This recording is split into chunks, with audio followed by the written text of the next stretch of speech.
If you've ever been in an Uber or a Lyft or a taxi, if those things even still exist, one of the things that makes it a little bit more bearable is knowing when it's going to end.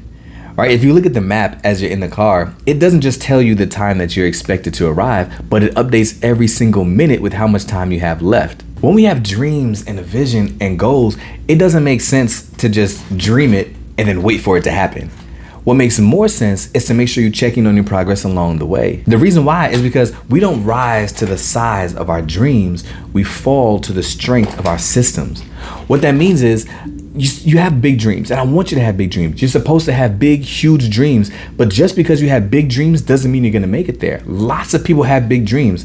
The difference between the people who actually achieve those big dreams that they have and the people who don't achieve those dreams is that the people who actually achieve them have a system to get there. A system that allows them to work little by little, chunk by chunk, step by step until they actually achieve that dream. And the people who are not successful don't really have a system to get there. They just have the dream. I don't want you to make that mistake. I want you to recognize how important it is to check in on your progress along the way. You can't just dream it and hope that you get there. You dream it and check in until it happens. For example, if you have a dream of having an A in your math class, maybe you should check in at the end of every week to see what your current grade is. That way, you can see if you're still on track or if you're falling below the expectation. If you're still on track, great. If you're falling below the expectation, you have time to refocus and you have time to pull it up. You have time to work on some things in order to get there before the end of the quarter. Because if you don't, and you just look at the end of the quarter and you're failing, oh man, now you have to start asking for extra credit assignments and what can I do to pull my grade up?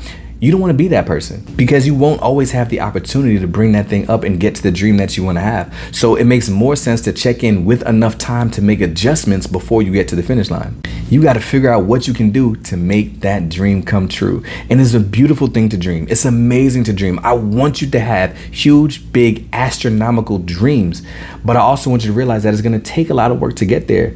And checking in is a whole lot more work than just wishing for it to happen. It's definitely going to take some more work, but I don't want you to shy away from the work because you should never wish for something more than you're willing to work for it.